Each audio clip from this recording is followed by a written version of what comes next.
Hi all, എല്ലാവർക്കും smart pro PSCയിലേക്ക് സ്വാഗതം. ഇന്നത്തെ വീഡിയോയിൽ നമ്മൾ 2022 കഴിഞ്ഞ HST സോഷ്യൽ സയൻസ് ചോദ്യപേപ്പറിലെ ഭരണഘടനാ ചോദ്യങ്ങളാണ് ഡിസ്കസ് ചെയ്യാൻ പോകുന്നത്. അപ്പം നിങ്ങൾക്ക് ഇവിടെ ഇംഗ്ലീഷിലും മലയാളത്തിലും ചോദ്യങ്ങൾ കാണാം. അപ്പം ആദ്യമായിട്ടൊക്കെ എക്സാം എഴുതാൻ പോകുന്നവരാണെന്നുണ്ടെങ്കിൽ അതൊരു ഡൗട്ട് ഉണ്ടാവും. അതെന്താണെന്നൊന്ന് ആദ്യം പറഞ്ഞുതരാം. അതായത് നമ്മുടെ HSA ഏതൊരു എക്സാമിൻ്റെ ക്വസ്റ്റ്യൻ പേപ്പർ എടുത്തു കഴിഞ്ഞാലും, അതായത് ഏത് സബ്ജക്റ്റിൻ്റെ എടുത്തു കഴിഞ്ഞാലും 20 മാർക്ക് GKയും ബാക്കി മാർക്കാണ് നമ്മുടെ സബ്ജക്റ്റ് വരിക. അപ്പം HSA സോഷ്യൽ സയൻസിൽ പക്ക 20 മാർക്ക് GK വരാറുണ്ട്. പക്ഷേ ബാക്കിയുള്ള സബ്ജക്റ്റ് ഇപ്പോൾ സാൻസ്ക്രിറ്റോ അല്ലെങ്കിൽ വേറെ ഏതെങ്കിലും ഫിസിക്കൽ സയൻസോ നാച്ചുറൽ സയൻസോ ഒക്കെ എടുക്കുകയാണെന്നുണ്ടെങ്കിൽ ചിലപ്പം 20 എണ്ണം ഉണ്ടാവാറില്ല, ചിലപ്പോൾ 15 ചോദ്യങ്ങളൊക്കെ ആയിരിക്കും ഉണ്ടാവുക. അപ്പോൾ HSA social science question paper എടുക്കുന്ന സമയത്ത് ഈ GK ഭാഗത്തും ചോദ്യങ്ങൾ ഉണ്ടാവും, അതുപോലെ തന്നെ പൊളിറ്റിക്കൽ സയൻസിന്റെ ഭാഗത്തും ഭരണഘടനാ ഭാഗത്തുള്ള ചോദ്യങ്ങൾ ഉണ്ടാവും.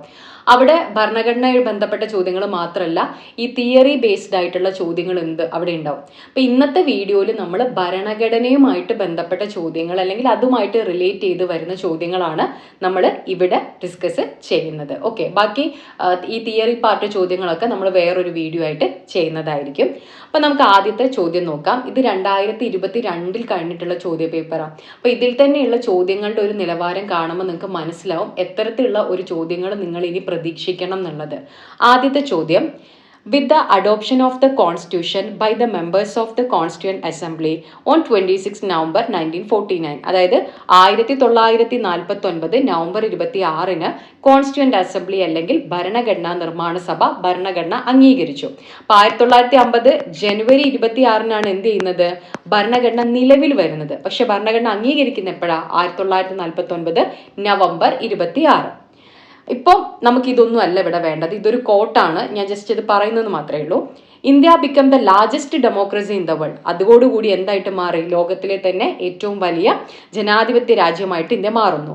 By this act of strength and will assembly members began what perhaps the greatest political venture since that originated in Philadelphia in 1787.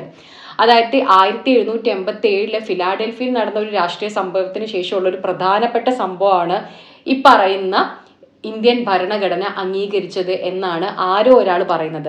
അതാരാണ് പറഞ്ഞത് എന്നാണ് നമ്മളോട് ചോദിച്ചിരിക്കുന്നത്. ആന്റണി എയ്ഡൻ ആണോ, ബെഞ്ചമിൻ ഫ്രാങ്ക്ലിൻ ആണോ, റൊണാൾഡ് സേഗൽ ആണോ, ഗ്രാനവില്ല ഓസ്റ്റിൻ ആണോ? അപ്പൊ അത് ഗ്രാനവില്ല ഓസ്റ്റിൻ ആണ് ഇത് പറഞ്ഞിരിക്കുന്നത്. അപ്പൊ ഇവിടെ 1787 ഫിലാഡൽഫിയ, ഇതും നമുക്ക് അങ്ങനെ പരിചയമില്ലാത്ത സാധനമൊന്നുമല്ല. ഇത് റവല്യൂഷൻസ് പഠിച്ച ആൾക്കാരാണ് എന്നുണ്ടെങ്കിൽ ഇത് എവിടെയാണെന്ന് കിട്ടും. ഇത് അമേരിക്കൻ റവല്യൂഷനുമായിട്ട് ബന്ധപ്പെട്ടതാണ് അല്ലെ. അമേരിക്കൻ റവല്യൂഷൻ അല്ലെ, അമേരിക്കൻ വിപ്ലവത്തിന് ശേഷം 1787 എന്ത് ചെയ്യുന്നുണ്ട്? ഫിലാഡൽഫിയയിൽ ഒരു ഭരണഘടനാ കൺവെൻഷൻ നടക്കുന്നുണ്ട്. അതിന്റെ ഭാഗമായിട്ട് എന്ത് ചെയ്യുന്നത്? അമേരിക്കൻ ഭരണഘടന നിലവിൽ വരുന്നതും അതോടുകൂടി ലോകത്തിലെ ലോകത്തിലെ ആദ്യത്തെ എഴുതപ്പെട്ട ഭരണഘടനയുള്ള രാജ്യമായിട്ട് ആര് മാറുന്നു? അമേരിക്ക മാറുന്നു. അപ്പൊ ഇത് കുറച്ച് എളുപ്പമുള്ള ചോദ്യമാണോ എന്ന് ചോദിച്ചു കഴിഞ്ഞാൽ അല്ല, കുറച്ച് ബുദ്ധിമുട്ടുള്ള ഒരു റാങ്ക് മേക്കിംഗ് ചോദ്യം എന്നൊക്കെ നമുക്ക് പറയാൻ പറ്റുന്ന ചോദ്യമാണ്. കാരണം ഇത് ഭരണഘടനാ അസംബ്ലിയുമായിട്ട് അല്ലെങ്കിൽ ഭരണഘടനയുമായിട്ട് ബന്ധപ്പെട്ട് പറഞ്ഞിരിക്കുന്ന ഒരു കോട്ടാണ്. അപ്പൊ ഇത് എവിടെ പറഞ്ഞു എന്നുള്ളതുണ്ട് അല്ലെ. ഇത് ഗ്രാനവില്ലെ ഓസ്റ്റിൻ എന്ന് പറയുന്നത് ഒരു അമേരിക്കൻ സ്കോളറാണ്. പക്ഷേ എന്ന് പറയുന്നത് അദ്ദേഹം ഇന്ത്യൻ ഭരണഘടനയെ കുറിച്ചിട്ട് വളരെ വിശദമായിട്ട് പഠിക്കുകയും പുസ്തകം രചിക്കുകയും ചെയ്തിട്ടുള്ള വ്യക്തിയാണ്. The Indian constitution the birth of A democracy എന്നുള്ള പുസ്തകത്തിലാണ് എന്ത് ചെയ്യുന്നത്? അദ്ദേഹം നമ്മൾ മേലെ പറഞ്ഞിട്ടുള്ള കോട്ട് അവിടെയാണ് നമുക്ക് കാണാൻ വേണ്ടിയിട്ട് പറ്റുന്നത്. ഭരണഘടനയെ കുറിച്ചിട്ട് അദ്ദേഹം എഴുതിയിട്ടുള്ള മറ്റൊരു പുസ്തകമാണ് ഇത്, the Indian constitution corner stone of A nation എന്ന് പറയുന്നത്. ഓക്കെ, അപ്പം ഈ രണ്ട് പുസ്തകങ്ങളും ഗ്രാനവില്ലെ ഓസ്റ്റിൻ രചിച്ചിട്ടുള്ളതാണ്. ഇതിൽ ആദ്യത്തെ പുസ്തകത്തിലാണ് എന്ത് ചെയ്യുന്നത്? മേലെ പറഞ്ഞ കോട്ടുള്ളത്. അപ്പൊ ഇതിൽ നമുക്ക് എന്ത് മനസ്സിലായി? ഭരണഘടനയെ സംബന്ധിച്ചിട്ടുള്ള ഇത്തരത്തിലുള്ള കോട്ടുകൾ ഉണ്ടെങ്കിൽ അതൊക്കെ എന്ത് ചെയ്യണം? നമ്മൾ പഠിക്കണം. അതുപോലെ തന്നെ ഭരണഘടനയെ സംബന്ധിച്ച് പഠിച്ചിട്ടുള്ള ഈ സ്കോളേഴ്സിനെ കുറിച്ചിട്ടും നമ്മൾ എന്ത് ചെയ്യണം? കുറച്ച് കാര്യങ്ങൾ മനസ്സിലാക്കിയിരിക്കണം. അടുത്ത ചോദ്യം നോക്കുക. Which of the statements regarding abolition of titles under article 18 are correct? അതായത് അനുച്ഛേദം 18 പ്രകാരം പദവികൾ നൽകുന്നത് നിർത്തലാക്കുന്നതുമായിട്ട് ബന്ധപ്പെട്ട് നൽകിയിരിക്കുന്ന പ്രസ്താവനകളിൽ ഏതൊക്കെയാണ് ശരിയായിട്ടുള്ളതെന്നാണ് നമ്മളോട് ചോദിച്ചിരിക്കുന്നത്. ഇങ്ങനത്തെ ചോദ്യങ്ങളിലൊക്കെ നമ്മൾ എന്ത് ചെയ്യണം? ശരിയാണോ തെറ്റാണോ കണ്ടുപിടിക്കാൻ പറഞ്ഞത് എന്നുള്ളൊരു കാര്യം നമ്മൾ അവിടെ നോട്ട് ചെയ്ത് വെക്കുക. പിന്നെ നമുക്ക് എന്തുണ്ടാവില്ല, ഡൗട്ട് ഉണ്ടാവില്ല. ഇവിടെ നമ്മളോട് ശരി കണ്ടുപിടിക്കാനാണ് പറഞ്ഞിരിക്കുന്നത്. അപ്പോൾ ആദ്യം കുറച്ച് കാര്യങ്ങൾ നമ്മൾ മനസ്സിലാക്കണം. ആർട്ടിക്കിൾ 14 മുതൽ 18 വരെ നമ്മുടെ ഭരണഘടനയിൽ സമത്വത്തിനെ കുറിച്ചിട്ടാണ് പറയുന്നത്. അതായത് റൈറ്റ് ടു ഈക്വാളിറ്റി, അതായത് എന്തൊക്കെ തരത്തിൽ സമത്വം കൊണ്ടുവരാൻ പറ്റുമോ അതിന് വേണ്ടിയുള്ള കാര്യങ്ങളാണ് ഈ 14 മുതൽ 18 വരെ പറഞ്ഞിരിക്കുന്നത്. അപ്പോൾ 18 ശരിക്കും എന്ന് പറഞ്ഞു കഴിഞ്ഞാൽ എല്ലാ ഈ പറഞ്ഞ എന്തെങ്കിലും ബർത്തിലൂടെയൊക്കെ ഉള്ള പ്രിവിലേജ് ഒക്കെ കിട്ടുന്ന ആൾക്കാർ അതൊക്കെ ഒഴിവാക്കിയിട്ട് എല്ലാം മെറിറ്റ് ബേസിലാക്കുക എന്നുള്ളൊരു കാര്യമാണ് ഈ 18 മുന്നോട്ട് വയ്ക്കുന്നത്. അപ്പോൾ ഇതിലേതൊക്കെ ശരിയാണെന്ന് നമുക്ക് നോക്കാം. No title not being a military or academic distinction shall be conferred by the state. അതായത് അക്കാദമിക്, മിലിറ്ററി ഒഴികെയുള്ള യാതൊരുവിധ ടൈറ്റിലുകളും എന്ത് ചെയ്യുന്നില്ല, സ്റ്റേറ്റ് അനുവദിക്കുന്നില്ല എന്നുള്ളതാണ്. അല്ലാത്ത എന്തൊരു സാധനങ്ങളും പദവികളും നമ്മൾ നമ്മുടെ പേരിൻ്റെ കൂടെ പ്രിഫിക്സ് ആയിട്ടും സഫിക്സ് ആയിട്ടൊക്കെ വെക്കുന്ന എന്താണ്, തെറ്റാണ് എന്നുള്ളതാണ്, കുറ്റകരമാണ് എന്നുള്ളതാണ്. അതായത് നമുക്ക് അക്കാദമിക് പരമായിട്ട് കിട്ടുന്ന ഇപ്പോൾ ഡോക്ടർ, പിന്നെ അതായത് പിന്നെ IAS, IPS ഇങ്ങനത്തെ ഒക്കെ ഉള്ള കാര്യങ്ങൾ നമുക്ക് പേരിൻ്റെ കൂടെ സഫിക്സ് ആയിട്ടും പ്രിഫിക്സ് ആയിട്ടും ഒക്കെ ഉപയോഗിക്കാം. അതുപോലെ തന്നെ മിലിറ്ററി ടൈറ്റിൽസ്, മേജർ, കേണൽ ഇങ്ങനത്തെ കാര്യങ്ങളൊക്കെ പേരിൻ്റെ കൂടെ മുമ്പിലും പിമ്പിലും ഒക്കെ ഉപയോഗിക്കാം, ഒരു പ്രശ്നവുമില്ല. അതല്ലാത്ത ഈ പറഞ്ഞ രാജാവോ രാജ്ഞിയോ നവാബോ ഈ പറഞ്ഞ ഒരു കാര്യങ്ങളും തന്നെ ഉപയോഗിക്കാൻ പാടില്ല എന്നുള്ളതാണ്. അപ്പം മിലിറ്ററി, അക്കാദമിക് ഒഴികെയുള്ള ടൈറ്റിലുകളൊന്നും തന്നെ എന്ത് ചെയ്യുന്നില്ല, നമ്മുടെ സ്റ്റേറ്റ് അനുവദിക്കുന്നില്ല എന്നുള്ളതാണ്. ആ സ്റ്റേറ്റ്മെന്റ് എന്താ, ശരിയാണ്, ഒന്ന് ശരിയാണ് എന്തായാലും. അപ്പോൾ ഈ പറഞ്ഞ ബി ഓപ്ഷൻ എന്തായാലും വരില്ല. ഓക്കെ, അടുത്തത് no citizen of India shall accept any title from any foreign state എന്നാണ് പറയുന്നത്. അതായത് ഇന്ത്യയിലെ ഒരു പൗരന്മാരും പുറമേയുള്ള ഫോറിൻ കൺട്രീസിൽ നിന്നുള്ള യാതൊരുവിധ പദവികളും ബഹുമതികളും സ്വീകരിക്കാൻ പാടില്ല എന്നാണ് ഇവിടെ പറയുന്നത്. അതും ശരിയാണ്. No person who is not a citizen of India shall while he hold any office of profit or trust under the state accept without consent of the president any title from any foreign state. അതായത് Indian പൗരന്മാരല്ലാത്ത വ്യക്തികളാണെങ്കിലും അവർ ഇന്ത്യയിൽ profitable ആയിട്ടുള്ള ഏതെങ്കിലും positions വഹിക്കുന്ന സമയത്ത്, ലാഭകരമായിട്ടുള്ള ഏതെങ്കിലും പദവികളോ അല്ലെങ്കിൽ ഏതെങ്കിലും ട്രസ്റ്റിന്റെ പദവികളോ ഒക്കെ വഹിക്കുന്ന സമയത്ത് അവരെന്ത് ചെയ്യാൻ പാടില്ല, നമ്മുടെ ഇന്ത്യൻ പ്രസിഡന്റിന്റെ അനുമതി ഇല്ലാതെ ഇതുപോലെ തന്നെ ഫോറിൻ കൺട്രീസിൽ നിന്നുള്ള ബഹുമതികളോ അല്ലെങ്കിൽ വേറെ എന്തെങ്കിലും പദവികളോ സ്വീകരിക്കാൻ പാടില്ല. അപ്പം പൗരന്മാരുടെ കാര്യത്തിൽ കൃത്യമായിട്ട് ഇവിടെ പറയുന്നുണ്ട്, ഇനി ഇന്ത്യൻ പൗരന്മാരല്ലാത്ത വ്യക്തികളാണെങ്കിലും എന്ത് ചെയ്യാൻ പാടില്ല, ഇന്ത്യൻ പ്രസിഡന്റിന്റെ അനുമതി ഇല്ലാതെ ഇതൊന്നും സ്വീകരിക്കാൻ പാടില്ല. അതും ശരിയാണ്. അപ്പൊ ഇതാണ് ഡൗട്ട് വരിക, ശരിയാ ഇന്ത്യൻ പൗരരും ഒന്നല്ലല്ലോ, അപ്പൊ അവർക്ക് പ്രശ്നമൊന്നും ഉണ്ടാവില്ല നമ്മൾ ചിന്തിക്കും. അങ്ങനെയല്ല. No person holding any office of profit or trust under the state shall, without the consent of the president, accept any present emoluments or office of any kind from or under foreign state. അതായത് Indian പൗരന്മാരാണ് എന്നുണ്ടെങ്കിൽ ഈ പറയുന്നത് പോലെ തന്നെ ലാഭകരമായിട്ടുള്ള പദവികൾ വഹിക്കുന്ന വ്യക്തിയാണെങ്കിലും ഏതെങ്കിലും ട്രസ്റ്റിന്റെ ഭാഗമായിട്ടുള്ള വ്യക്തികളാണെങ്കിലും ഇവരൊക്കെ തന്നെ ഇന്ത്യൻ പ്രസിഡന്റിന്റെ അനുമതി ഇല്ലാതെ എന്ത് ചെയ്യരുത്, അല്ലെങ്കിൽ പിന്നെ ബഹുമതികളോ സമ്മാനങ്ങളോ അല്ലെങ്കിൽ വേറെ എന്താണെങ്കിലും എന്ത് ചെയ്യാൻ പാടില്ല, സ്വീകരിക്കാൻ പാടില്ല എന്നാണ് പറയുന്നത്. അപ്പൊ ഇതൊക്കെ എന്ന് പറയുന്നത് നിങ്ങൾക്ക് ഇന്ത്യൻ പൊളിറ്റി ബൈ ലക്ഷ്മികാന്ത് എന്ന് പറയുന്ന പുസ്തകത്തിൽ കൃത്യമായിട്ട് ഇതൊക്കെ അതേപടി ഇങ്ങനെ തന്നെ എക്സ്പ്ലെയിൻ ചെയ്ത് വെച്ചിട്ടുണ്ട്. നിങ്ങൾക്ക് അതിൽ നിന്ന് കിട്ടും, ബൈ ലക്ഷ്മികാന്ത്. ഓക്കെ, ലക്ഷ്മികാന്ത്. അപ്പോൾ ഇതിൽ ഏത് ആൻസർ വരിക? ഓൾ ഓഫ് ദ എബവ് അല്ലേ ആൻസർ വരിക? എല്ലാം ശരിയാണ്. ഓക്കെ, ഇനി ഇത് കൺഫ്യൂഷൻ ആവണ്ട, ബിയും സിയും കൂടെ ഓൾ ഓഫ് ദി എബവ് ആണ് ആൻസർ വരുന്നത്. അപ്പോൾ ഇതിൽ നിന്ന് എന്ത് മനസ്സിലായി? നമ്മൾ ഇങ്ങനത്തെ പ്രധാനപ്പെട്ട മൗലികാവകാശങ്ങളൊക്കെ നമ്മുടെ ഭരണഘടനയിൽ എടുത്തു പറയുന്നതാണ് സിലബസിൽ. അപ്പം മൗലികാവകാശങ്ങൾ പഠിക്കുമ്പോൾ ജസ്റ്റ് 6 മൗലികാവകാശങ്ങളൊന്നും നമ്മൾ പഠിച്ചാൽ പോരാ. എന്ത് ചെയ്യണം? ഈ പറഞ്ഞ ആർട്ടിക്കിൾ 12 മുതൽ 36 വരെ ഉണ്ട്. അതിൽ നമുക്ക് 36 വരെ ഉള്ള 34, 35 ഒന്നും 35 വരെയാണ്. 36 മുതൽ എന്താണ്? DPSP ആണ്. ആർട്ടിക്കിൾ 12 മുതൽ 35 വരെ ഫണ്ടമെന്റൽ റൈറ്റ്സും ആർട്ടിക്കിൾ 36 മുതൽ 51 വരെ DPSP ആണ്. അപ്പം നമുക്കിതിൽ 12, 13, 14, 15, 16, 17, 18, 19 അങ്ങനെ 30, 31 വേണമെന്നില്ല. നമുക്ക് 30 കഴിഞ്ഞ് 32 വേണം. അതാണ് റിട്ടുകളെ കുറിച്ച് പറയുന്നത്. പിന്നെ 33, 34, 35 അതൊന്ന് എന്താണെന്ന് മനസ്സിലാക്കിയാൽ മതി.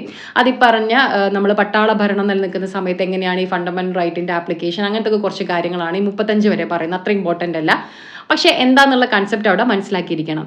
അപ്പം ഇതിൽ നിന്ന് മനസ്സിലാവും നമുക്ക് ഫണ്ടമെന്റൽ റൈറ്റ്സ് ഈ പറഞ്ഞ ആർട്ടിക്കിൾ ഡീറ്റെയിൽ ആയിട്ട് തന്നെ നമ്മൾ പഠിച്ചിരിക്കണം, എങ്കിലേ നമുക്ക് ആൻസർ എഴുതാൻ പറ്റുള്ളൂ. അല്ലാതെ ജസ്റ്റ് ഒന്ന് എന്താന്നുള്ളത് മാത്രം പഠിച്ച് പോയാൽ പോരാ.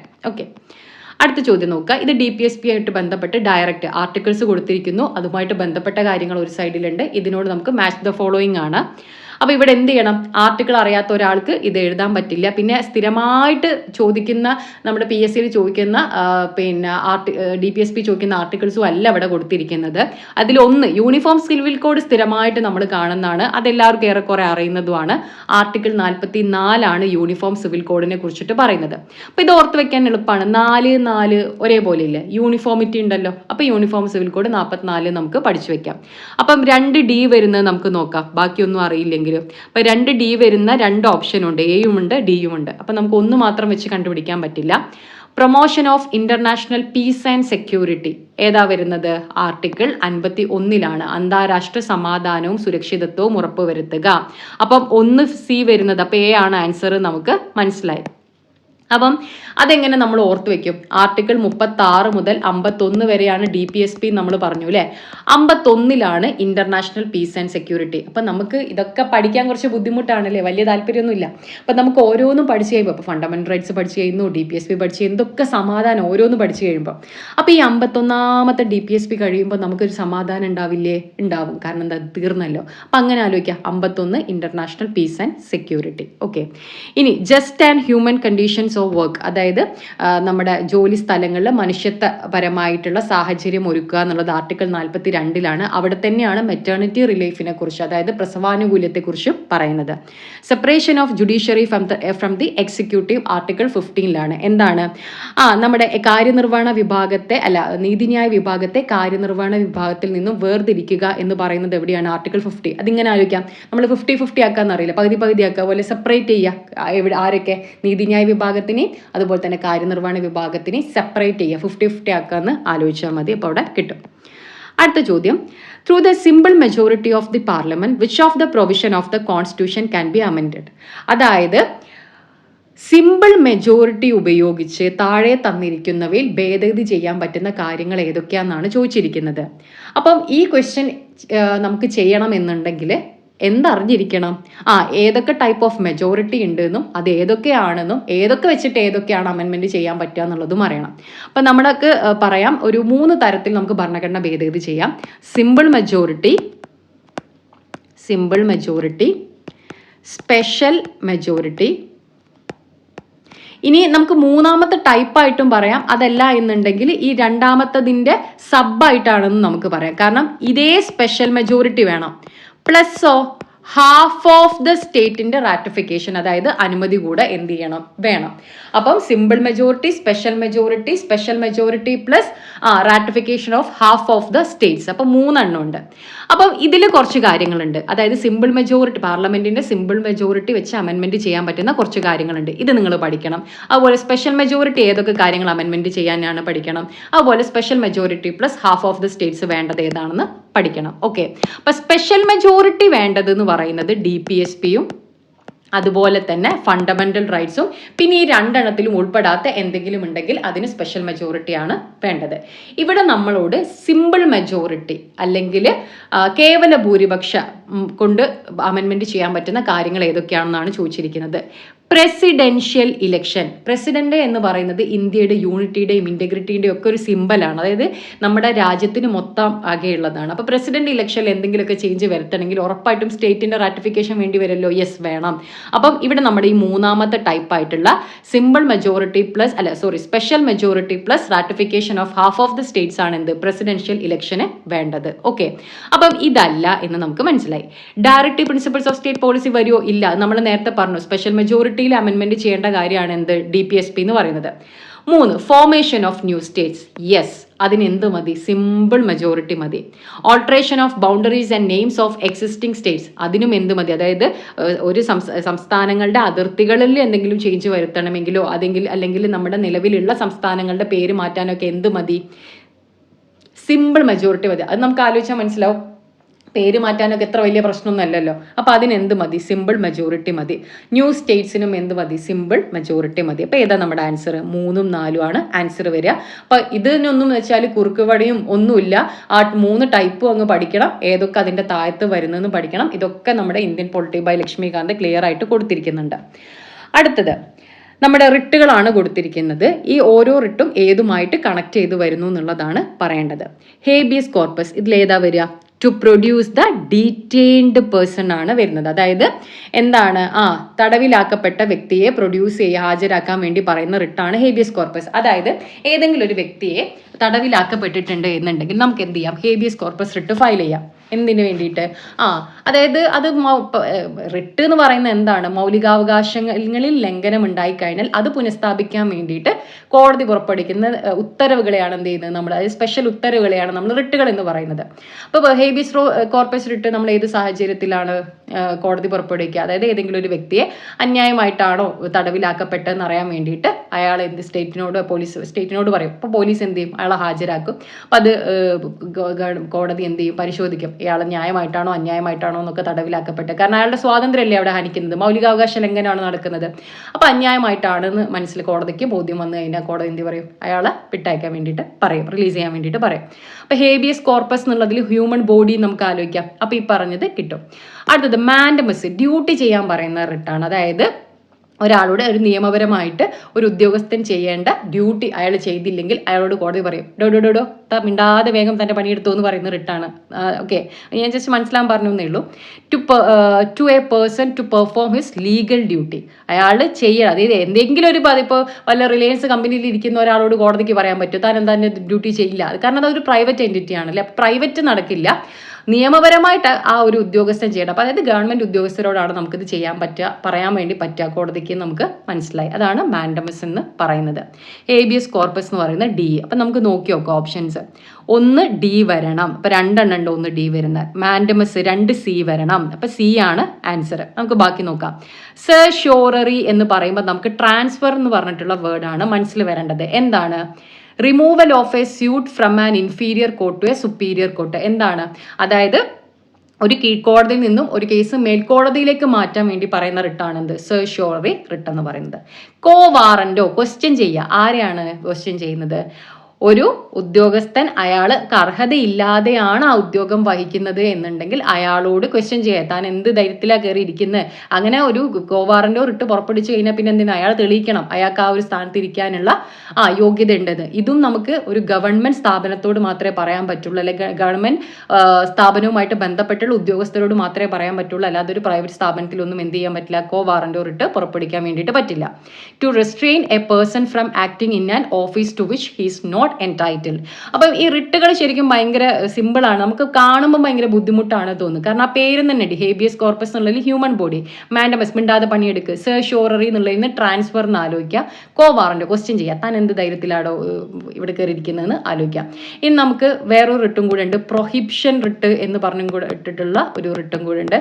അത് ഈ പറയുന്ന കീഴ്ക്കോടതി അതിർത്തി ലംഘിക്കുന്ന സമയത്ത് മേൽക്കോടതി പുറപ്പെടുവിക്കുന്ന റിട്ടാണ്. അത് നമുക്ക് പ്രൊഹിബിഷൻ, താൻ നിൽക്കേണ്ടത് നിന്നാൽ മതി, താൻ വേണ്ടാത്തടത്തോട്ട് പോകണ്ട, പ്രൊഹിബിറ്റ് ചെയ്യാണ്, അങ്ങനെ ആലോചിച്ചാൽ മതി, പ്രൊഹിബിഷൻ റിട്ട്. അടുത്ത ചോദ്യം നോക്കുക.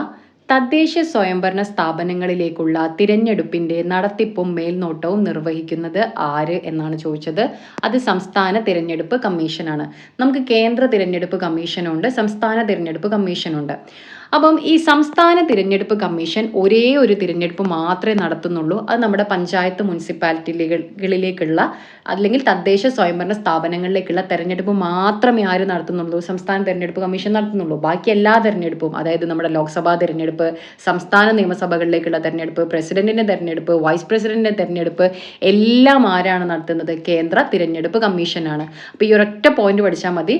സംസ്ഥാന തെരഞ്ഞെടുപ്പ് കമ്മീഷൻ ഒരൊറ്റ തെരഞ്ഞെടുപ്പേ നടത്തുന്നുള്ളൂ, അത് നമ്മുടെ തദ്ദേശ സ്വയംഭരണ സ്ഥാപനങ്ങളിലേക്കുള്ള തെരഞ്ഞെടുപ്പാണ് നടത്തുന്നത്. ഓക്കെ, അടുത്ത ചോദ്യം. സുപ്രീം കോടതിയുടെ മൗലികാധികാര പരിധിക്ക് ഉദാഹരണം ഏത്? അതായത് സുപ്രീം കോടതിക്ക് കുറച്ചധികം അധികാരങ്ങൾ നമ്മളിങ്ങനെ ക്ലാസിഫൈ ചെയ്ത് കൊടുത്തിട്ടുണ്ട്. Original jurisdiction, appellate jurisdiction, advisory jurisdiction, writ jurisdiction എന്നൊക്കെ പറഞ്ഞിട്ട്. ഓക്കെ, അപ്പം ഇത് നിങ്ങൾക്ക് നമ്മുടെ ഇന്ത്യൻ പോളിറ്റി ബൈ ലക്ഷ്മികാന്ത് ഒന്നും റെഫർ ചെയ്യണമെന്നൊന്നും യാതൊരു നിർബന്ധവുമില്ല. നിങ്ങൾക്ക് ഈ ഒരൊറ്റ കാര്യം നമ്മുടെ NCERTയിലെ +1 ടെക്സ്റ്റ് ബുക്ക് ഉണ്ട്, ഇന്ത്യൻ ഭരണഘടന പ്രയോഗത്തിൽ. അതിൽ 6ാമത്തെ ചാപ്റ്റർ ആണെന്നാണ് എൻ്റെ ഓർമ്മ, ജുഡീഷ്യറി എന്ന് പറഞ്ഞിട്ടുള്ള ചാപ്റ്റർ ഉണ്ട്. അതിൽ ഈ കാര്യങ്ങളൊക്കെ കൊടുത്തിട്ടുണ്ട്. ഓൾറെഡി NCERT ഈ ഒരു ചാപ്റ്റർ വീഡിയോയും ചെയ്തിട്ടുണ്ട്. അപ്പം ഞാൻ ഒരുപാട് ഡീറ്റെയിൽസും ആർട്ടിക്കിൾസും ഒന്നും പറയുന്നില്ല, നമുക്ക് നോക്കാം. അപ്പം കീഴ്ക്കോടതികളിലെ വിധികളിലെ അപ്പീലുകൾ സ്വീകരിക്കാം. ഇത് എന്തെങ്കിലും ബുദ്ധിമുട്ടുണ്ടോ? ഈ അപ്പീൽ സ്വീകരിക്കുക എന്നുള്ളതിന് തന്നെ മനസ്സിലായി, ഇത് അപ്പലേറ്റ് ജൂറിസ്ഡിക്ഷൻ അല്ലെങ്കിൽ അപ്പീൽ അധികാരത്തിൽ പെടുന്നതാണ്. ഇത് വരില്ല. മൗലികാവകാശങ്ങൾ സംരക്ഷിക്കുന്നതിന് റിട്ടുകൾ പുറപ്പെടുവിക്കുക, ഇതും വരില്ല. രണ്ട് സംസ്ഥാനങ്ങൾ തമ്മിലുള്ള തർക്കങ്ങൾ, അതൊന്ന് ആലോചിച്ച് നോക്കിയേ. അതായത് തനത് അധികാരം എന്ന് പറയുമ്പോൾ സുപ്രീം കോടതിക്ക് മാത്രമുള്ള അധികാരം, ബാക്കി കോടതികൾക്കൊന്നുമില്ല. രണ്ട് സംസ്ഥാനങ്ങൾ തമ്മിലുള്ള ഒരു കേസ് അല്ലെങ്കിൽ ഒരു തർക്കം വരുന്ന സമയത്ത് അത് ഏതെങ്കിലും ഹൈക്കോടതി പോയാൽ ശരിയാവോ? ഇല്ല, അത് നേരിട്ട് സുപ്രീം കോടതിയിൽ തന്നെ പോവാം. അതായത് കേന്ദ്രവും സംസ്ഥാനങ്ങളും തമ്മിലും അതുപോലെ തന്നെ സംസ്ഥാനങ്ങളും തമ്മിലും ഒക്കെയുള്ള കേസുകൾ എവിടെയാണ് പോകുന്നത്? സുപ്രീം കോടതിയാണ്. അപ്പോൾ അത് സുപ്രീം കോടതിയുടെ ഒറിജിനൽ ജൂറിസ്ഡിക്ഷനിൽ വരുന്നതാണ്. ഇതാണ് ആൻസർ. നിയമപരമായ കാര്യങ്ങളിൽ പ്രസിഡന്റിന് ആവശ്യാനുസരണം ഉപദേശം നൽകുക. ഇതെന്താണ്? സുപ്രീം കോടതിയുടെ അഡ്വൈസറി ജൂറിസ്ഡിക്ഷൻ അല്ലെങ്കിൽ ഉപദേശ അധികാരത്തിൽ വരുന്നതാണ്. ഓക്കെ, അടുത്ത ചോദ്യം. 6 മുതൽ 14 വയസ്സ് വരെയുള്ള എല്ലാ കുട്ടികൾക്കും നിർബന്ധിതവും സൗജന്യവുമായ വിദ്യാഭ്യാസത്തിനുള്ള അവകാശം ഏത് മൗലികാവകാശത്തിന്റെ പരിധിയിൽ വരുന്നു എന്നാണ് ചോദിച്ചിരിക്കുന്നത്. അപ്പൊ ഈ 6 മുതൽ 14 വയസ്സ് വരെയുള്ള എല്ലാ കുട്ടികൾക്കും നിർബന്ധവും സൗജന്യവുമായ വിദ്യാഭ്യാസത്തിനുള്ള അവകാശം ആര് ഉറപ്പ് വരുത്തണം? സ്റ്റേറ്റ് ഉറപ്പ് വരുത്തണം. അതിനുള്ള അവകാശമുണ്ട്. അത് ആര് നൽകണം? സ്റ്റേറ്റ് നൽകണം. ഇത് ഏത് ആർട്ടിക്കിളാ? Article 21A. ഈ എ കാണുന്നതിൽ എന്താ മനസ്സിലാക്കേണ്ടത്? ഇത് പിന്നീട് കൂട്ടിച്ചേർത്തതാണ്, അമെൻമെന്റിലൂടെ പിന്നീട് വന്നിട്ടുള്ളതാണ്. അപ്പൊ സമത്വത്തിനുള്ള അവകാശം ആർട്ടിക്കിൾ 14 മുതൽ 18 വരെയാ. സ്വാതന്ത്ര്യത്തിനുള്ള അവകാശം എത്രയാണ്? 19 മുതൽ 22 വരെ. ചൂഷണത്തിനെതിരെയുള്ള അവകാശം 23ഉം 24ഉം. സാംസ്കാരികവും വിദ്യാഭ്യാസപരവുമായിട്ടുള്ള അവകാശം എന്ന് പറയുന്നത് 29ഉം 30ഉം. അപ്പൊ നോക്കിക്കേ, നമ്മുടെ മൗലികാവകാശങ്ങളാണ് ഇതൊക്കെ. 2 കൂടെ ഉണ്ട്. അപ്പം 21A എന്ന് പറയുമ്പോൾ എവിടെയായിരിക്കും വരിക? യെസ്, സ്വാതന്ത്ര്യത്തിനുള്ള അവകാശത്തിലാണ് വരുന്നത്. അപ്പൊ ഈ കൂട്ടിച്ചേർത്തത് എപ്പോഴായിരിക്കും? 2002 86 ഭേദഗതിയിലൂടെയാണ് എന്ത് ചെയ്യുന്നത്? ആർട്ടിക്കിൾ 21A എന്ന് പറഞ്ഞിട്ട് ആർട്ടിക്കിൾ കൂട്ടിച്ചേർക്കുന്നത്. ഓക്കെ, അപ്പൊ ഇതിൽ ഇല്ലാത്തത് ഇവിടെ ഏതൊക്കെയാണ് മൗലികാവകാശങ്ങൾ? ആർട്ടിക്കിൾ 25 മുതൽ 28 വരെ മതസ്വാതന്ത്ര്യത്തെ കുറിച്ചിട്ടാണ് പറയുന്നത്. പിന്നെയോ 32 ഉണ്ട്. 32 എന്താണ്? റിട്ടുകളെ കുറിച്ച് പറയുന്നത് ആർട്ടിക്കിൾ 32 ആണ്. അടുത്ത ചോദ്യം. താഴെ കൊടുത്തിരിക്കുന്നവയിൽ യൂണിയൻ ലിസ്റ്റിൽ പെടാത്തത് ഏത് എന്നാണ് നമ്മളോട് ചോദിച്ചിരിക്കുന്നത്. യൂണിയൻ ലിസ്റ്റിൽ പെടാത്തത്. വിദ്യാഭ്യാസം എവിടെയാ വരുന്നത്? കൺകറന്റിലാണ് വിദ്യാഭ്യാസം വരുന്നത്. ക്രിമിനൽ നിയമം എവിടെയാ വരുന്നത്? ക്രിമിനൽ നിയമം നമ്മുടെ കൺകറന്റ് ലിസ്റ്റിലാണ് വരുന്നത്. പകർപ്പ് അവകാശം വരുന്നത് യൂണിയൻ ലിസ്റ്റിലാണ്. കോപ്പി റൈറ്റ് എന്ന് പറയുന്ന കാര്യം യൂണിയൻ ലിസ്റ്റിലാണ്. ആഭ്യന്തര തീർത്ഥാടനം സ്റ്റേറ്റ് ലിസ്റ്റിൽ. അപ്പം ഇതിന് നമ്മുടെ ആൻസർ കീയിൽ ആൻസർ കാണാൻ പറ്റും. പക്ഷെ എന്ന് വെച്ചാൽ ഇതിൽ ആൻസർ ഇല്ല. കാരണം യൂണിയൻ ലിസ്റ്റ് പെടുന്നതാണ് ചിലപ്പോൾ അവർ ഉദ്ദേശിച്ചിട്ടുണ്ടാവുക. പക്ഷെ ഇവിടെ പെടാത്തത് ഇവിടെ വിദ്യാഭ്യാസവും ക്രിമിനൽ നിയമം ഒക്കെ വരുന്നുണ്ട്. പിന്നെ ആഭ്യന്തര തീർത്ഥാടനം വരുന്നുണ്ട്. അപ്പോൾ അതുകൊണ്ട് തന്നെ ഇവിടെ ആൻസർ ഇല്ല ശരിക്കും. അടുത്ത ചോദ്യം. താഴെ കൊടുത്തിരിക്കുന്നവയിൽ ഫെഡറൽ ഭരണ സംവിധാനം ഇല്ലാത്ത രാജ്യമാണ് കണ്ടുപിടിക്കാൻ പറഞ്ഞത്. അപ്പോൾ ഈ ഒരു മാപ്പ് നമ്മുടെ സിലബസിൽ എടുത്തു പറഞ്ഞിരിക്കുന്നുണ്ട് ഫെഡറലിസം എന്ന് പറഞ്ഞ ടോപ്പിക്. അപ്പോൾ നമ്മൾ എന്ത് ചെയ്യണം? ഫെഡറലിസമുള്ള പ്രധാനപ്പെട്ട രാജ്യങ്ങളും പ്രധാനപ്പെട്ട രാജ്യങ്ങൾ പഠിച്ചാൽ മതി. ഇല്ലാത്തത് നമ്മൾ പഠിക്കേണ്ട ആവശ്യമില്ല. അപ്പോൾ നമുക്ക് മനസ്സിലാവും. അപ്പം ഇവിടെ നോക്കിക്കേ, അമേരിക്ക. ഈ ഒരു മാപ്പിൽ നിന്ന് തന്നെ നിങ്ങൾക്ക് എന്ത് ചെയ്യാൻ പറ്റും? പഠിക്കാൻ വേണ്ടിയിട്ട് പറ്റും. കാനഡയിൽ എന്തുണ്ട്? ഫെഡറലിസം ഉണ്ട്. അമേരിക്കയിൽ United States of America federalism ഉണ്ട്. അതുപോലെ തന്നെ നമ്മുടെ ഓപ്ഷനിലുള്ള ബ്രസീൽ ഉണ്ട് അല്ലേ. ശ്രീലങ്കയിൽ എന്ത് ഇല്ല എന്നുള്ളത് നമുക്കിവിടെ മനസ്സിലാവും. ശ്രീലങ്ക ഇവിടെയാണ് കിടക്കുന്നത്. അപ്പോൾ അവിടെ ഇല്ല എന്നുള്ള കാര്യം നമുക്ക് മനസ്സിലാവും. ഇന്ത്യയുടെ വടക്കുകിഴക്കൻ മേഖലകളിൽ നിന്നും ദേശീയ പാർട്ടി സ്ഥാനം നേടിയ ഒരു രാഷ്ട്രീയ പാർട്ടി ഏതാണെന്നാണ്.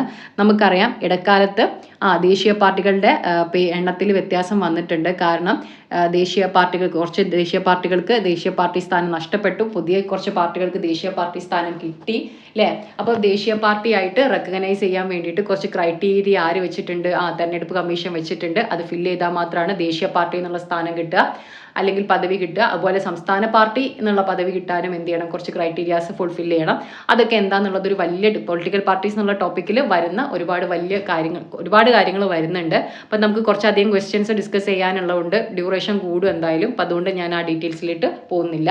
അപ്പം ഈ ഒരു വടക്ക് കിഴക്കൻ മേഖലയിൽ നിന്നുള്ള ദേശീയ പാർട്ടി ഏതാണ് പുതിയ പാർട്ടി കിട്ടിയത്? നാഷണൽ പീപ്പിൾസ് പാർട്ടി NPP എന്ന് പറഞ്ഞിട്ടുള്ള പാർട്ടിക്കാണ് കിട്ടിയിട്ടുള്ളത്. ഓക്കെ, താഴെ കൊടുത്തിരിക്കുന്നവയിൽ സമ്മർദ്ദ ഗ്രൂപ്പുകളുടെ പ്രത്യേകതകൾ ഏതെല്ലാം എന്നാണ് ചോദിച്ചിരിക്കുന്നത്. അപ്പൊ സമ്മർദ്ദ ഗ്രൂപ്പ് എന്ന് പറഞ്ഞ പേര് തന്നെ നമുക്കറിയാം. സമ്മർദ്ദ ഗ്രൂപ്പ് ഇവര് പൊളിറ്റിക്കൽ പാർട്ടി എന്ന് പറയുമ്പോൾ എന്താണ്, അധികാരത്തിന് വേണ്ടി പ്രവർത്തിക്കുന്നവരാ. ഇവർ ഡയറക്റ്റ് അധികാരമല്ല, ഇവർക്ക് ഇവരുടെ താല്പര്യങ്ങൾ സംരക്ഷിക്കണം, അല്ലെങ്കിൽ ഇവർക്ക് എന്താണോ ഉദ്ദേശിക്കുന്ന ആ കാര്യങ്ങൾ കിട്ടണം. അതിന് വേണ്ടിയിട്ട് എന്ത് ചെയ്യും, അവര് ആ അധികാരത്തിലിരിക്കുന്നവരെ പ്രഷറൈസ് ചെയ്യും. പ്രഷറൈസ് ചെയ്യുന്നത് എങ്ങനെയാണ്, ഇവരുടെ അംഗബലം വോട്ട് ബാങ്ക് പൊളിറ്റിക്സ് വെച്ചിട്ടാണ് ഇവർ ചെയ്യുന്നത്. അപ്പം ഇവരുടെ പ്രത്യേകതകൾ എന്തൊക്കെയാണെന്ന് ഇതും സിലബസിൽ എടുത്തു പറഞ്ഞിരിക്കുന്ന ടോപ്പിക് തന്നെയാണ്. രാഷ്ട്രീയ പാർട്ടികളിൽ നിന്നും സ്വതന്ത്രരായിട്ടാണ് ഇവർ പ്രവർത്തിക്കുന്നത്. നേരിട്ട് അധികാരത്തിനായി പ്രവർത്തിക്കുന്നില്ല. ശരിയാണ്, ഇവർ നേരിട്ട് എന്ത് ചെയ്യുന്നില്ല, പങ്കെടുക്കുന്നില്ല. ഇപ്പൊ നമ്മുടെ നാട്ടിലുള്ള ഈ പറഞ്ഞ മതസംഘടനകൾ നോക്കിക്കഴിഞ്ഞാൽ നമുക്ക് കറക്റ്റ് ആയിട്ട് കിട്ടും. അവരെന്താണ്, ഒരു പ്രഷർ ഗ്രൂപ്പിന്റെ ഒരു എക്സാമ്പിൾ ആണ് എന്തെന്ന് പറയുന്നത് ഈ മതസംഘടനകൾ.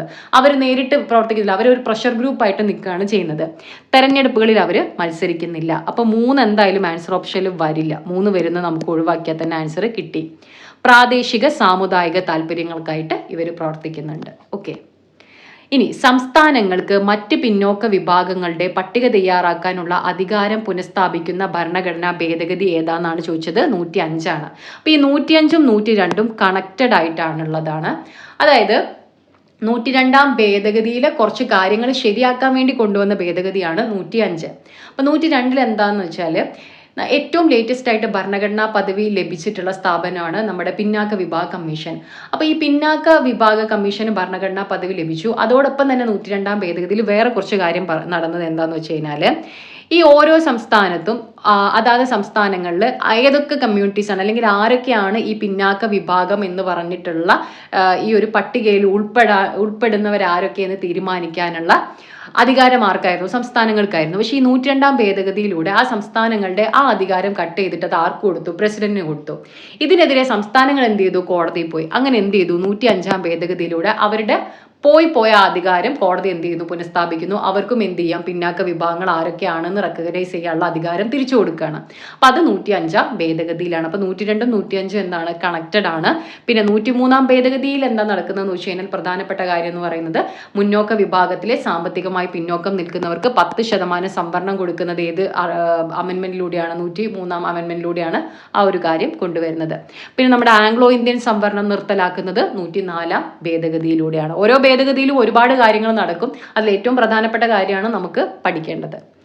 ഇനി ജുഡീഷ്യൽ റിവ്യൂ അല്ലെങ്കിൽ നീതിന്യായ പുനരവലോകനത്തിന്റെ പ്രധാനപ്പെട്ട ഉദ്ദേശങ്ങൾ എന്തെല്ലാം എന്നാണ് ചോദിച്ചിരിക്കുന്നത്. നോക്കുക, എന്താണ് ഈ ജുഡീഷ്യൽ റിവ്യൂ എന്ന് പറഞ്ഞു കഴിഞ്ഞാൽ, അതായത് നമ്മുടെ ഈ പറഞ്ഞ നിയമനിർമ്മാണ സഭ പാസ്സാക്കുന്ന നിയമങ്ങളും ചട്ടങ്ങളും ഉത്തരവുകളും ഒക്കെ എന്താണ്, നിയമാനുസൃതമാണോ, ഭരണഘടന ഏതെങ്കിലും തരത്തിൽ അത് ഭരണഘടന ലംഘിക്കുന്നുണ്ടോ എന്നൊക്കെ കാര്യങ്ങൾ നോക്കുന്നത്, ഉറപ്പുവരുത്തുന്ന ആരാണ്, നമ്മുടെ സുപ്രീം കോടതിയാണ്. എങ്ങനെ, ജുഡീഷ്യൽ റിവ്യൂയിലൂടെ അല്ലെ. ഗവൺമെന്റിന്റെ തീരുമാനങ്ങൾ നിയമപരമാണെന്ന് ഉറപ്പുവരുത്തുക. ശരിയാണ്, ജുഡീഷ്യൽ റിവ്യൂവിന്റെ ഉദ്ദേശം തന്നെയാണ്. ഭരണഘടനാ തത്വങ്ങൾ പാലിക്കുന്നുണ്ടെന്ന് ഉറപ്പുവരുത്തുക. വളരെ വളരെ ശരിയാണ്. നിയമനിർമ്മാണ സഭകളുടെ അധികാരം പരിമിതപ്പെടുത്തുക. അത് കണ്ടാൽ തന്നെ നമുക്ക് മനസ്സിലാവും. ഒരിക്കലും നമ്മുടെ ഗവൺമെന്റിന്റെ 3 ഘടകങ്ങളാണ് ലെജിസ്ലേറ്റീവ്, ജുഡീഷ്യറി, എക്സിക്യൂട്ടീവ് എന്ന് പറയുന്നത്. ഇത് 3-നും കൃത്യമായിട്ടുള്ള അധികാരം നമ്മുടെ ഭരണഘടന നിർവചിച്ചിട്ടുണ്ട്. ഒന്നിന്റെ മേലെ എന്ത് ചെയ്യാൻ പാടില്ല, കടന്നു കയറാൻ പാടില്ല. ഇതൊരു ബാലൻസിൽ വേണം പോകാൻ വേണ്ടിയിട്ട്. അപ്പോൾ ഒരിക്കലും എന്ത് ചെയ്യില്ല, ഒരു ജുഡീഷ്യൽ റിവ്യൂ എന്ന് പറയുമ്പം അത് നിയമനിർമ്മാണ സഭയുടെ അധികാരം പരിമിതപ്പെടുത്തുക ഒന്നും ചെയ്യില്ല. അപ്പോൾ ഉറപ്പായിട്ടും എന്ത് ചെയ്യില്ല, 3 ആൻസർ വരില്ല. നമ്മളോട് ശരിയാണ് കണ്ടുപിടിക്കാൻ പറഞ്ഞത്. അപ്പം 1ഉം 2ഉമാണ് ആൻസർ വരിക. ഇനി കേരളത്തിലെ സംവരണ ലോകസഭ മണ്ഡലങ്ങളുടെ എണ്ണമാണ് ചോദിച്ചിരിക്കുന്നത്. അപ്പം അതിനു മുമ്പ് നമുക്ക് അതിനുമായിട്ട് ബന്ധപ്പെട്ട ആ കാര്യങ്ങളൊന്ന് പറയാം, എന്നാലാണ് അത് ക്ലിയർ ആവുക. അതായത് നമ്മുടെ ലോകസഭാ മണ്ഡലങ്ങൾ, ഇന്ത്യയിലെ ടോട്ടൽ ലോകസഭാ മണ്ഡലങ്ങൾ എന്ന് പറയുന്നത് 543 ഇതിൽ 84 ലോകസഭാ മണ്ഡലം, അതായത് രാജ്യത്തൊട്ടാകെയുള്ള 543 ലോകസഭാ മണ്ഡലങ്ങളിൽ 84 SC പട്ടികജാതി വിഭാഗക്കാർക്കായിട്ട് സംവരണം ചെയ്തിരിക്കുകയാണ്. എന്നതിനർത്ഥം പട്ടികജാതിക്കാർ മാത്രം മത്സരിച്ച് പട്ടികജാതിക്കാർ വോട്ട് ചെയ്യാന്നല്ല. ഒരു മണ്ഡലത്തെ പട്ടികജാതി സംവരണ മണ്ഡലമായിട്ട് നിശ്ചയിച്ചിട്ടുണ്ട് എന്നുണ്ടെങ്കിൽ അവിടെ മത്സരിക്കാൻ ആർക്ക് മാത്രമേ സാധിക്കുള്ളൂ, ഒരു പട്ടികജാതി വിഭാഗത്തിൽപ്പെട്ട ആൾക്ക് മാത്രമേ സാധിക്കുള്ളൂ. പക്ഷേ വോട്ട് എല്ലാവരും ചെയ്യും. അപ്പം മത്സരിക്കാൻ, അതായത് കാൻഡിഡേറ്റ് ആവാൻ ഈ ഒരു വിഭാഗത്തിൽപ്പെട്ട ആൾക്ക് മാത്രമേ പറ്റുള്ളൂ എന്നുള്ളത് മാത്രമാണ്. എന്തിന്റെ ബേസിസിലാണ് അനുവദിക്കുന്നതെന്ന് വെച്ച് കഴിഞ്ഞാൽ ജനസംഖ്യയ്ക്ക് അനുസരിച്ചിട്ടാണ്. അത് ഓരോ കാലാകാലങ്ങളിൽ എന്ത് ചെയ്യും, റൊട്ടേഷൻ അനുസരിച്ച് ഇത് മാറുകയൊക്കെ ചെയ്യും. സ്ഥിരമായിട്ട് എല്ലാ കാലവും ഈ പറഞ്ഞ ഒരേ നിയോജക മണ്ഡലങ്ങൾ തന്നെയായിരിക്കില്ല ഈ പറഞ്ഞ സംവരണ മണ്ഡലങ്ങളായിട്ട് നിൽക്കുക. ഇനി 47 എണ്ണം, ഈ 543 84 എണ്ണം പട്ടികജാതിക്കാർക്ക് സംവരണം ചെയ്തിരിക്കുന്നു, 47 എണ്ണം പട്ടിക വർഗ്ഗക്കാർക്ക് അതായത് ST വിഭാഗങ്ങൾക്ക് സംവരണം ചെയ്തിരിക്കുന്നു. ഈ 84 സംവരണം ചെയ്ത 84 പട്ടികജാതിക്കാർക്ക് സംവരണം ചെയ്തിരിക്കുന്ന 84 2 എവിടെയാണ്? കേരളത്തിലാണ്. അത് ഏതൊക്കെയാണ്? ആലത്തൂരും മാവേലിക്കരയും. Alathur and Mavelikkara. Okay, Mavelikkara. Okay, ഇനിയോ ST അതായത് ലോകസഭാ പട്ടികവർഗ സംവരണ മണ്ഡലങ്ങൾ നമ്മുടെ കേരളത്തിലുണ്ടോ? ഇല്ല. നമുക്ക് അത്രയധികം ജനസംഖ്യ വർഗ്ഗക്കാരില്ലാത്തത് കൊണ്ട് നമുക്ക് എന്തില്ല, പട്ടികവർഗ ലോകസഭാ സംവരണ മണ്ഡലങ്ങൾ നമ്മുടെ കേരളത്തിൽ ഇല്ല. ഇനി ലോകസഭയിൽ മാത്രമാണോ ഇങ്ങനെ സംവരണം ചെയ്തിരിക്കുന്നത്? അല്ല. സംസ്ഥാന നിയമസഭാ തിരഞ്ഞെടുപ്പുകളിലും ഇത്തരത്തിൽ സംവരണമുണ്ട്. നമ്മുടെ കേരളത്തിന്റെ കാര്യം എടുക്കുകയാണെന്നുണ്ടെങ്കിൽ കേരളത്തിലെ ടോട്ടൽ നിയമസഭാ സീറ്റുകൾ എത്രയാ? 140. ഇതിൽ 14 എണ്ണം എന്ത് ചെയ്തിരിക്കുന്നു? പട്ടികജാതിക്കാർക്ക് മാറ്റിവെച്ചിട്ടുണ്ട്. അതുപോലെ 2 എണ്ണം പട്ടിക വർഗ്ഗക്കാർക്കും മാറ്റിവെച്ചിട്ടുണ്ട്. ഓക്കെ, അപ്പോൾ ഇത്രയും ക്വസ്റ്റ്യൻസ് ആണ്. നമ്മൾ ഏകദേശം 15 ചോദ്യങ്ങൾ എന്ത് ചെയ്തിട്ടുണ്ട്? ഡിസ്കസ് ചെയ്തിട്ടുണ്ട്. ഇനിയും നമുക്ക് HST ചോദ്യങ്ങൾ എന്ത് ചെയ്യാനുണ്ട്? ഡിസ്കസ് ചെയ്യാം. അതല്ലാതെ നമുക്ക് ഈ പറഞ്ഞ ഭരണഘടന ജനറൽ PSCയിൽ ചോദിച്ചിട്ടുള്ള ഭരണഘടനാ ചോദ്യങ്ങളൊക്കെ ഡിസ്കസ് ചെയ്യണം. അങ്ങനെ ഒരുപാട് ചോദ്യങ്ങൾ നമ്മൾ പരിശീലിച്ച് കഴിയുമ്പോഴാണ് നമ്മൾ എന്താവുക, ഒന്ന് സെറ്റ് ആവുക. കാരണം എത്ര നമ്മൾ പഠിച്ചിട്ടും കാര്യമില്ല, പഠിച്ച കാര്യങ്ങൾ റിവിഷൻ ചെയ്യുക. അതുപോലെ തന്നെ ഇത്തരത്തിൽ ക്വസ്റ്റ്യൻസ് മാക്സിമം ചെയ്ത് നമ്മളൊന്ന് ട്രെയിൻ ചെയ്ത് എടുക്കണം. അപ്പം നിങ്ങളുടെ അഭിപ്രായങ്ങൾ, ക്ലാസ്സുമായിട്ട് ബന്ധപ്പെട്ട അഭിപ്രായങ്ങളാണെങ്കിലും നിങ്ങൾക്ക് എന്തെങ്കിലും സജഷൻസും കാര്യങ്ങളൊക്കെ എല്ലാം എന്ത് ചെയ്യാം, പറയാം. അതുപോലെ തന്നെ ടെലഗ്രാം ചാനലിൻ്റെ ലിങ്ക് ഞാൻ ഡിസ്ക്രിപ്ഷനിൽ കൊടുക്കാം, അല്ലെങ്കിൽ നിങ്ങൾക്ക് പേരടിച്ചിട്ട് നോക്കാം. അപ്പോൾ അവിടെ ഈ PDF എന്ത് ചെയ്യും, അവിടെ ഷെയർ ചെയ്യും. ഓക്കെ, അപ്പം നമുക്ക് അടുത്ത ക്ലാസ്സിൽ കാണാം. Thank you. നന്നായിട്ട് പഠിക്കാം കേട്ടോ.